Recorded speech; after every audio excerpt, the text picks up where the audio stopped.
Hello friends, मेरा नाम है डिम्पल और आप देख रहे हैं मुझे यूट्यूब चैनल डॉक्टर सपोर्ट पर। फ्रेंड्स, आज फिर से मैं एक और नई मेडिसिन की जानकारी लेकर आपके समक्ष हाजिर हुई हूँ। विदाउट वेस्टिंग टाइम वीडियो शुरू कर लेते हैं। वीडियो शुरू करने से पहले बहुत ज़रूरी बात कि अगर आप मेरे चैनल पर पहली बार आए हैं तो मेरे चैनल को सब्सक्राइब ज़रूर कर लें ताकि मेरे हर नए वीडियोस की नोटिफिकेशन आपको सबसे पहले मिलती रहे। और अगर वीडियो पसंद आता है, ये जानकारियाँ आपको पसंद आती है, मेरे समझाने का तरीका अगर आपको अच्छा लगता है तो मेरे वीडियो को लाइक और शेयर करना भी ना भूलें। तो चलिए वीडियो शुरू कर लेते हैं।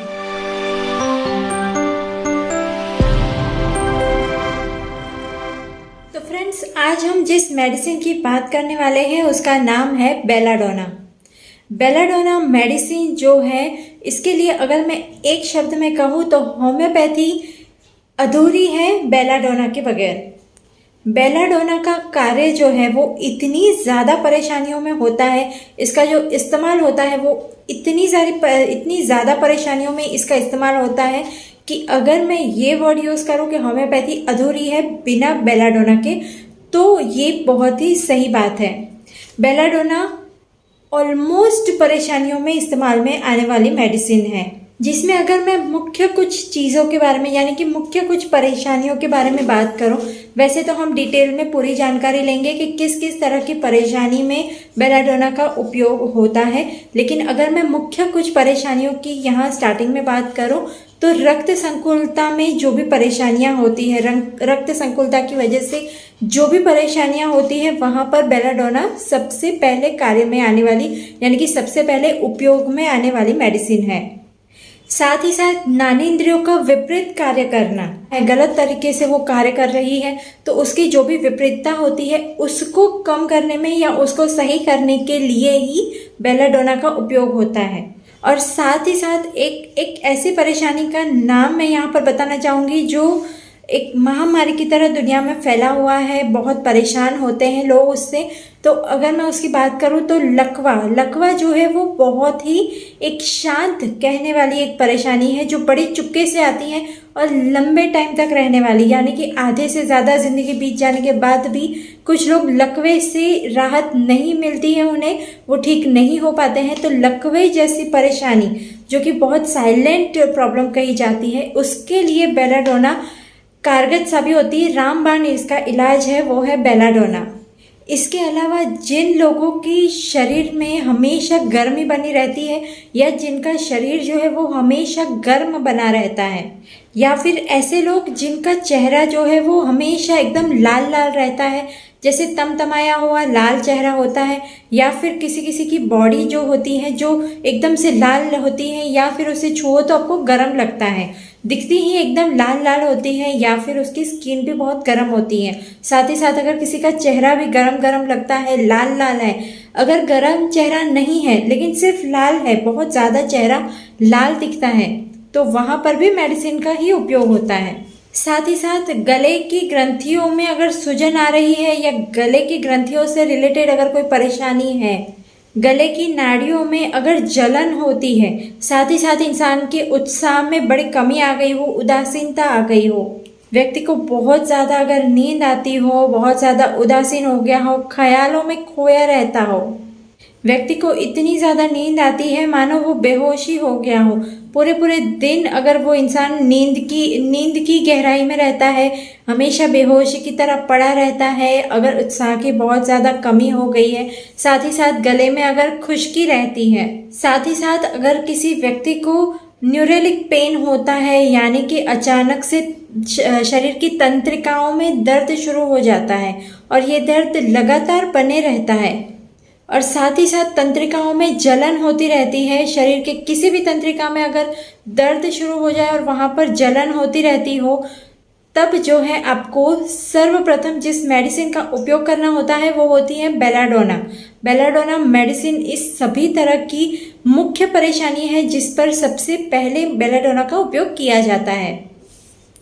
तो फ्रेंड्स, बहुत कम ऐसे लोग होंगे जिन्हें एग्जैक्टली बेलाडोना का नाम पता होगा, यानी कि बेलाडोना के नाम से तो ये हमेशा ही प्रख्यात रही है, लेकिन बेलाडोना का एग्जैक्ट यानी कि पूरा नाम क्या है ये बहुत ही कम लोगों को पता होता है। तो आज मैं मेरे इस वीडियो के द्वारा आपको बता दूं कि बेलाडोना का पूरा नाम है एट्रोपा बेलाडोना। और ये जो एट्रोपा बेलाडोना मेडिसिन जो है ये एक पौधे के रूप में बनती है। और ये जो पौधे होते हैं ये हिमाचल की वादियों में जो पहाड़े हैं उसकी 6 से 12,000 फीट की ऊंचाई पर जाने पर वहाँ पर ये मेडिसिन उगती है। यानी कि ये जो पौधे हैं जिससे ये मेडिसिन बनती है ये पौधे आपको हिमाचल की पहाड़ियों में 6,000 से लेकर 12,000 फीट की ऊंचाई पर जाने पर आपको ये मेडिसिन के पौधे प्राप्त होते हैं। और ये जो पौधा होता है ये कोई आम पौधा नहीं होता है। ये पौधा जो है वो खुद में एक विषैला पौधा है। यानी कि कोई भी जीव जंतु जानवर या इंसान कोई भी इसके पास नहीं जाता, इसे खाने की तो कोशिश बिल्कुल भी नहीं करता, क्योंकि ये पूरी तरह से जहरीला पौधा है। क्योंकि ये जो पौधा है इसके अंदर एट्रोपिन नामक अल्कलॉइड पाया जाता है, जिसकी वजह से ये पौधा जहरीला होता है। इस पौधे पर फूल भी आते हैं और ये फूल जो होते हैं वो हल्के से बैंगनी रंग के होते हैं। और ये बैंगनी रंग के फूल जो होते हैं वो हल्के से खुशबू लिए भी होते हैं। अगर आप इसके नज़दीक जाते हैं तो इसकी जो खुशबू है वो आपको पता चलती है। इसकी खुशबू बहुत ही ज़्यादा कम होती है, बहुत हल्की सी इसकी खुशबू होती है। साथ ही साथ इस मेडिसिन में न्यूरोटॉक्सिन भी होता है जो कि हमारे दिमाग में बहुत ज़्यादा असर पैदा करता है। यानी न्यूरोटॉक्सिन जो होता है जिसकी वजह से हमारे दिमाग पर इसका असर सबसे पहले होता है। और फ्रेंड्स ये जो पौधा है इसकी पत्तियां और इसकी जड़ें ये जो है वो सबसे ज़्यादा जहरीले होते हैं। इसके अंदर जो है एट्रोपिन नामक तत्व पाया जाता है। अगर कोई भी इंसान या जानवर इसका सेवन कर लेता है या गलती से भी इसे अगर खा लेता है तो 24 घंटे के अंदर बॉडी के अंदर एट्रोपिन नामक तत्व जो है वो पूरी बॉडी में फैल जाते हैं और 24 घंटे के अंदर ही इंसान की मौत हो जाती है। तो फ्रेंड्स अब जान लेते हैं कौन कौन से बॉडी पार्ट्स होते हैं जिसकी परेशानियों पर बेलाडोना मेडिसिन का उपयोग किया जाता है। तो कान से रिलेटेड परेशानियां, मानसिक रिलेटेड परेशानियां, सिर से रिलेटेड परेशानियां और साथ ही साथ आँखों से रिलेटेड परेशानियां, ये जो हमारे बॉडी के जगह होती है, पार्ट्स होते हैं, इससे रिलेटेड जो भी परेशानियां होती है वहाँ पर बेलाडोना मेडिसिन का उपयोग सबसे मेन होता है। तो फ्रेंड्स यहाँ पर मैंने बताया कि इतने हमारे बॉडी के पार्ट्स होते हैं जिसकी परेशानियों में विशेष रूप से बेलाडोना मेडिसिन का उपयोग होता है। साथ ही साथ और बहुत सारी परेशानियों में बेलाडोना मेडिसिन का उपयोग होता है जो कि मैं शुरुआत में आपको बता चुकी हूँ। तो अभी हम बात कर लेते हैं मानसिक रोग। अगर किसी व्यक्ति को है, मानसिक रोग से पीड़ित अगर कोई व्यक्ति है तो उसके किस तरह के लक्षण हमें दिखाई देंगे जिस पर हम जो है बेलाडोना मेडिसिन का उपयोग कर सकते हैं। तो मानसिक रोग के जो भी सिम्टम्स होते हैं, जिसमें अगर मैं कुछ सिम्टम्स की बात करूं तो व्यक्ति का कंसंट्रेशन लेवल बहुत ही खराब होता है। यानी कि वो एक जगह पर टिककर कंसंट्रेट होकर वो काम नहीं कर सकता है। उसका दिमाग जो है वो हमेशा यहाँ वहाँ भटकता रहता है। साथ ही साथ ऐसा इंसान जिसे सोने पर हमेशा बुरे बुरे सपने आते रहते हैं। और ऐसे लोग जिन्हें दिन के टाइम में या फिर रात के टाइम में कभी भी उसे जो है वो अलग अलग आकृतियाँ दिखाई देती है हवा में। वो कहीं पर भी बैठा है, उसे कहीं पर कोई दीवार पर, कहीं पर किसी भी जगह पर जो है उसे अलग अलग आकृतियाँ दिखती है, कोई ना कोई अलग अलग चीज़ें दिखाई देती हैं जो कि रियलिटी में होती नहीं है। ऐसा इंसान जिसे बहुत ज़्यादा बिना किसी कारण की चिंता बनी रहती है, हमेशा ही इंसान सोचता रहता है, कुछ ना कुछ बातों को सोचता रहता है, हमेशा चिंताग्रस्त रहता है। ऐसा इंसान जो खुद की ही पहचान को भूल जाता है। यानी कि कुछ ऐसे लोग जो अपना नाम भूल जाते हैं, अपना रहते कहाँ हैं वो भूल जाते हैं, अपनी पहचान ही इंसान भूल जाता है। किसी व्यक्ति को अगर भूत प्रेत दिखाई देते हैं या फिर ऐसा व्यक्ति जो खुद ही कुछ ना कुछ नेगेटिव ख्याल उसके मन में आते रहते हैं और खुद ही इंसान डरा हुआ रहता है। साथ ही साथ ऐसी परेशानी जहाँ पर इंसान को दूसरों पे बहुत ज़्यादा गुस्सा आता है और मारने की या फिर मार डालने की प्रकृति होती है, या फिर इंसान का स्वभाव जो है वो ऐसा हो जाता है कि वो छोटी छोटी बातों पर उग्र हो जाता है, मारने मरने पे आ जाता है। हमेशा ही 24 घंटे गुस्से में रहने वाला, चेहरा जो है वो लाल लाल तमतमाया हुआ रहना, या फिर ऐसे लोग जो हमेशा ही बेहोशी की स्थिति में रहते हैं, यानी कि कुछ लोग जिन्हें बहुत इस तरह की अगर बेलाडोना से मेडिसिन से रिलेटेड परेशानियों से घिरे हुए रहते हैं, जहाँ पर इंसान को हमेशा ही नींद आती रहती है या फिर हमेशा किसी न किसी बेहोशी में रहता है, या फिर ऐसा इंसान जो हमेशा ही घर से भाग जाने की कोशिश करता है, या फिर ऐसे लोग जो किसी से बात करते टाइम अचानक से रोना शुरू कर देते हैं, या नॉर्मल से भी अगर हाय हेलो वाली भी छोटी सी कोई छोटी बात भी कर रहे हैं तो भी अचानक से उनकी आंखों से आंसू आने लगते हैं।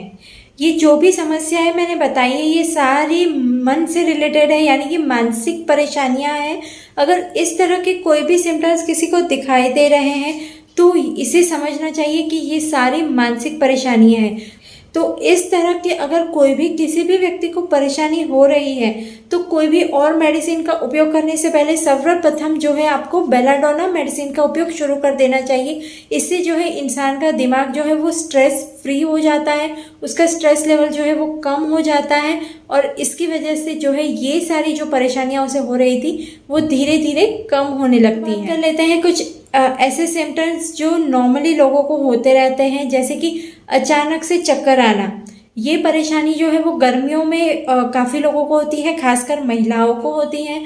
अचानक से वो सही है, अभी काम कर रहे हैं, ठीक ठाक है, अचानक से उन्हें जो है चक्कर आ जाते हैं। या फिर ऐसा इंसान जिसे बार बार सिर दर्द होता है और उसका सिर जो है वो दाईं तरफ झुक जाता है या फिर पीछे की तरफ झुकता हुआ महसूस होता है, और साथ ही साथ उसका दर्द इस हद तक बना रहता है कि उसे लगता है कि उसका सिर जो है वो दाईं तरफ या पीछे की तरफ गिर जाएगा। साथ ही अगर किसी व्यक्ति को जो है हमेशा ही गर्मी की परेशानी रहती है, यानी कि कोई भी मौसम चलते हो लेकिन उस व्यक्ति को हमेशा ही गर्मी लगती रहती है, साथ ही उसकी दिल की धड़कन हमेशा बढ़ी हुई रहती है, या फिर उस व्यक्ति को बॉडी में हमेशा किसी न किसी जगह पर जलन होती रहती है। अगर ऐसे किसी व्यक्ति को स्किन को अगर छूने पर, उसकी स्किन को छूने पर अगर दर्द होता है, यानी कि बॉडी के किसी भी हिस्से में हाथ लगाने पर उसे दर्द महसूस होता हो, अगर किसी व्यक्ति को हमेशा ही सांस लेने में परेशानी होती रहती है, जिन लोगों को गर्मी की परेशानी होती है कि जिन्हें हमेशा ही गर्मी लगती रहती है, इन लोगों को सांस लेने की भी परेशानियां होती हैं। तो अगर कोई ऐसा व्यक्ति है जिन्हें सांस लेने की परेशानी है, हमेशा ही सिर दर्द बना रहता है, सिर में हमेशा ही दर्द रहता है, हमेशा सर्दी जुकाम बने रहता है, अगर किसी व्यक्ति को सिर में झटके आते हो, अगर सिर में किसी व्यक्ति को दर्द शुरू हो और फिर सर एकदम से झटके आते हो, ऐसा अगर महसूस हो रहा है, अगर कोई व्यक्ति ऐसा है जो धूप में निकलता है और तुरंत ही उसको सर दर्द शुरू हो जाता है, या फिर कुछ लोग ऐसे होते हैं जिन्हें शाम होने के बाद, यानी कि जैसे ही शाम शुरू हो जाती है उसका सर दर्द धीरे धीरे शुरू होता है और रात होते होते तो एकदम से सर फटने लगता है। तो ऐसा दर्द जो हमेशा सूर्य ढलने के बाद शुरू होता है, या फिर ऐसा दर्द जो धूप में निकलने से शुरू होता है। जिन लोगों के बाल जो है बहुत ज़्यादा रूखे सूखे हो गए हो, बहुत पतले हो गए हो, जिनका कलर जो है वो बालों का बहुत ज़्यादा लाइट हो गया हो, बहुत ज़्यादा झड़ते हो, सिर के दाईं तरफ अगर हमेशा ही सिर में दर्द बना रहता हो, अगर किसी व्यक्ति को बाल कटवाते टाइम अगर सर में दर्द शुरू होता हो, या फिर हमेशा सर के किसी भी एक हिस्से में दर्द हमेशा ही बना रहता हो, अगर किसी व्यक्ति के ऊपर का होंठ जो है वो हमेशा सूजा हुआ रहता हो, या फिर कोई ऐसा व्यक्ति है जिसका चेहरा जो है हमेशा नीला पड़ा हुआ लगता हो, लाल लगता हो, हमेशा सूजा हुआ लगता हो, बहुत ज़्यादा गर्म, जिसका चेहरा जो है छूने पर लगे कि बहुत ज़्यादा गर्म है, गर्म चेहरा महसूस होता हो, या फिर उसके चेहरे में चमक जो है, उसके चेहरे की चमक जो है वो बहुत ज़्यादा हो, चेहरे के स्नायुओं में हमेशा ही दर्द बना रहता, या फिर आंखों में जलन रहती हो, या फिर आंखों के नेत्रपटल जो है वो फैल गए हो, अगर कोई व्यक्ति ऐसा है जो सोकर उठता है उसके बाद उसकी आंखें जो है पूरी तरह से सूज जाती है, उसके ये सारे हिस्से जो है वो बॉडी के आंखों के सूज जाते हैं, जिसकी आंखों का जो सफ़ेद रंग होता है वो पूरी तरह से लाल हो गया है और हमेशा ही उसकी आंखें लाल बनी रहती है। साथ ही साथ किसी किसी के आपने देखे होंगे कि आंखें जो होती है वो पूरी तरह से बड़ी बड़ी होकर बाहर निकली हो, यानी आंखों के गोटे जो होते हैं वो बड़े पूरी तरह से बाहर निकले हुए दिखाई देते हैं, जिसे देखकर बहुत अजीब लगता है। लेकिन ये आंखों के गोटे जो है वो बाहर निकल जाना भी एक परेशानी है। तो जिन लोगों की आंखें इस तरह से बाहर निकल जाती हो, साथ ही साथ रोशनी को महसूस करने में परेशानी होती हो, यानी कि थोड़ा भी उजाला वो इंसान सहन न कर पाता हो, साथ ही साथ रात के अंधेरा, यानी कि इंसान जब सोने की तैयारी करता है, सोने के लिए जाता है, तो जैसे ही कमरे की लाइट बंद होती है तो तुरंत से अगर किसी इंसान को अजीब अजीब आकृतियाँ नजर आने लगती हैं, साथ ही साथ किसी व्यक्ति को ऐसा लगता हो कि उसके शरीर का कोई हिस्सा है ही नहीं, यानी कि अगर उसे ऐसा महसूस होता है कि मेरा एक हाथ नहीं है, एक पैर नहीं है, मुझे ये नहीं है, मेरे शरीर में वो नहीं है, अगर इस तरह के कुछ महसूस अगर उस व्यक्ति को होता है, साथ ही साथ अगर वो दिवा स्वप्न देखता है, यानी कि दिन के टाइम में अगर उसे डरावने सपने आते हैं, यानी कि वो इंसान अगर गहरी नींद में होता है या फिर बेहोशी की हालत में होता है, उस इंसान को बहुत ज़्यादा नींद आती है, तो उस टाइम पे अगर उसे भयानक सपने अगर आते हैं तो वहाँ पर वो अलग अलग आकृतियाँ देखता है। साथ ही साथ ऐसा इंसान जो ऐसी चीज़ों को देखता है जो कि रियलिटी में होती नहीं है, यानी कि कोई चीज़ अगर कहीं पर नहीं है फिर भी उस इंसान को वो चीज़ दिखाई दे रही है, तो ये भी एक मानसिक परेशानी ही है। ऐसे लोग जो सोते टाइम आंखें तो बंद करते हैं लेकिन उनकी आंखें खुली रहती हैं, यानी कि मैंने कुछ केसेस ऐसे देखे हैं जहां पर इंसान आंखें बंद करके सोता है लेकिन उसकी आंखें खुली रहती है, यानी घर वालों को लगता है या उसके आसपास वालों को लगता है कि ये इंसान जाग रहा है क्योंकि उसकी आंखें खुली हुई रहती हैं, लेकिन रियल में वो इंसान सोया हुआ रहता है। तो ऐसा इंसान जिसकी आंखें हमेशा खुली रहती है लेकिन खुद सोया हुआ रहता है। अगर किसी व्यक्ति को आंखों के नीचे खून जमा हो गया हो, यहाँ इस हिस्से में अगर खून जमा हो गया है, या फिर आंखें जो है वो हमेशा सूजी रहती हैं, या सोकर उठने के बाद देखें तो आंखें सूज जाती हो, अगर किसी व्यक्ति को कानों में सूजन आती है, पूरी तरह से उसका कान जो है वो अंदर की तरफ से सूज जाता है, उसकी सूजन आती रहती है और साथ ही साथ उसे सुनाई देना कम होता है, या फिर उस व्यक्ति को जो है सूजन के साथ कानों के अंदर बीचों बीच जो है वो दर्द, फटने जैसा दर्द अगर महसूस होता है, या फिर कोई ऐसा इंसान जिसकी सुनने की क्षमता इतनी ज़्यादा बढ़ गई है कि छोटी से छोटी अगर कील भी गिरे तो उस इंसान को उसकी बड़ी सी आवाज़ सुनाई दे, यानी कि कुछ जगहों पर कुछ लोगों को इस तरह की परेशानी होती है कि ज़्यादातर ऐसे लोग होते हैं जिन्हें सुनाई देना कम होता है, लेकिन रेयर ऐसे केस होते हैं जहाँ पर इंसान की सुनने की क्षमता इतनी ज़्यादा हो जाती है कि अगर एक किल भी गिरे तो उसे बड़ा सा साउंड आता है, तो जिसकी सुनने की क्षमता बहुत ज़्यादा बढ़ जाती है। छोटे बच्चे जो होते हैं उन्हें कभी कभी कानों में इस हद तक का दर्द होना शुरू हो जाता है कि वो उस दर्द को सहन नहीं कर पाता है, यानी कि अगर छोटे बच्चे सो भी रहे हैं तो ये कानों का दर्द इस हद तक होता है कि बच्चे उठकर रोना शुरू कर देते हैं। इतना असह्य दर्द अगर किसी बच्चे को कानों में हो रहा है, तो अगर किसी व्यक्ति को अपनी ही आवाज़ अगर अपने कान में सुनाई देती हो, साथ ही साथ अगर किसी व्यक्ति को कानों में फोड़ा हो गया हो, यानी कि छोटी छोटी फुंसियाँ या फिर थोड़ा बड़ा सा अगर फोड़ा हो गया है, तो इस तरह की हो गए और इसमें अगर खून जमा हो गया है या फिर पस जमा हो गई है, कान में अगर फुंसी होने की वजह से अगर कान में सदंतर दर्द बना रहता है, कानों का दर्द अगर आपको अपने दिमाग तक पहुंचता हुआ महसूस होता है, या फिर ये सारे हिस्से जो हमारे चेहरे के आसपास के होते हैं, यहाँ के होते हैं, ये सब अगर कान की दर्द की वजह से अगर शुरू हो जाता है, तो इन सभी परेशानियों पर आपको जो है बेलाडोना मेडिसिन का उपयोग करना है। बेलाडोना मेडिसिन जो है वो इन सभी तरह की परेशानियों पर सबसे पहले उपयोग में आने वाली मेडिसिन है। साथ ही साथ अब हम जान लेते हैं कि बेलाडोना मेडिसिन को एग्जैक्टली हमें लेना किस तरह से है, किस तरह की एज ग्रुप होगी जहाँ पर हमें इस मेडिसिन का उपयोग करना है, किस तरह से करना है। तो फ्रेंड्स मैं यहाँ पर बता दूं कि बेलाडोना मेडिसिन का उपयोग जो है आपको शुरुआती तौर पर 200 पॉन्टीसी से करना है। बहुत ज़्यादा मदर टिंचर का यूज़ मत कीजिए क्योंकि इसका असर जो है वो बहुत लंबे टाइम पर दिखता है, और अगर व्यक्ति परेशान है तो ये बहुत ज़्यादा ज़रूरी होता है कि वो कोई ऐसी मेडिसिन ले जो उसे थोड़े ही दिनों में असर दिखाए। तो इसीलिए मैं सजेस्ट करूंगी कि अगर इसमें से कोई भी परेशानी आपको दिखाई देती है या आपके आसपास के परिवार में किसी को भी अगर इस तरह के कोई भी सिम्टम्स हैं, तो बेलाडोना मेडिसिन का उपयोग जो है वो 200 पॉन्टीसी में आप शुरू कीजिए। इसे आपको दिन में 2 बार लेना है, 15 से 20 बूंद 15 से 20 बूंद आपको एक छोटा सा कप का जो हमारा छोटा सा जो एक चाय का कप होता है हमारा, उसे आधा हमें भर लेना है। हल्का सा पानी जो है वो गुनगुना करना है, उसके अंदर 15 से 20 बूंद हमें डाल देनी है और इस मेडिसिन को जो है दिन में 2 बार लेना है।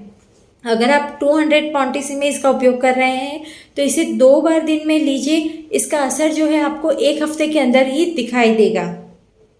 और अगर कोई ऐसा व्यक्ति है जिसकी परेशानी बहुत लंबे टाइम से चली आ रही है, अगर कोई ऐसा व्यक्ति है जो बहुत ज़्यादा स्थूलकाय है यानी कि बहुत ज़्यादा मोटा है, तो जो लोग के शरीर में बहुत ज़्यादा फैट होता है उन लोगों को मेडिसिन का जो क्वांटिटी होती है यानी कि जिस हिसाब से मेडिसिन लेनी होती है उससे 2-4 बूंद एक्स्ट्रा लेनी चाहिए। जिन लोगों की बॉडी बहुत ज़्यादा पतली है उन्हें थोड़ी सी मेडिसिन कम यूज़ करनी चाहिए। यानी कि अगर 200 क्वांटिटी में कोई भारी भरकम इंसान जो है या फिर जिसका वेट बहुत ज़्यादा है, अगर ऐसा इंसान 200 क्वांटिटी मेडिसिन को यूज़ कर रहा है तो वो 25 बूंद तक भी इस मेडिसिन का इस्तेमाल कर सकता है। वो दिन में 2 बार इसका इस्तेमाल करना चाहिए।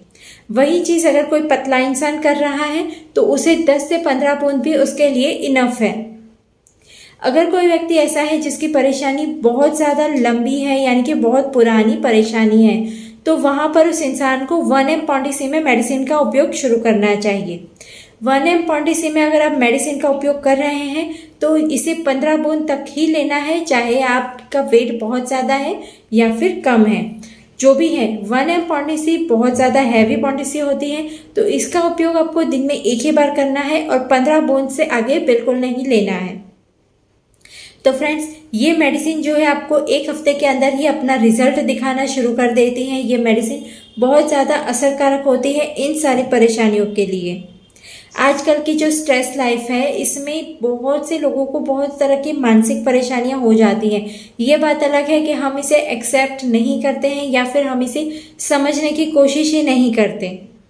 तो प्लीज़ हम इस चीज़ों को इग्नोर ना करें, इस चीज़ का ध्यान रखें। और अगर किसी भी तरह की ये परेशानी अगर इसमें से सिम्टम्स आपको दिखाई देते हैं अपने आप में या अपने आसपास किसी भी इंसान में, तो बेलाडोना मेडिसिन का उपयोग तुरंत शुरू कर दीजिए। तो फ्रेंड्स, आज का ये वीडियो यहीं पर एंड होता है। आज की ये वीडियो आपको कैसी लगी, वीडियो में दी गई सारी जानकारियाँ आपको कैसी लगी, मेरे समझाने का तरीका आपको कैसा लगा, ये मुझे कमेंट्स करके ज़रूर से बताइएगा। अगर बेलाडोना मेडिसिन से रिलेटेड और भी कोई आपके क्वेश्चन है तो वो भी मुझे आप कमेंट्स में ज़रूर से लिख दीजिएगा, मैं उसका भी आंसर देने की पूरी कोशिश करूँगी। मिलते हैं नेक्स्ट वीडियो में और भी नई जानकारियों के साथ। तब तक के लिए नमस्कार।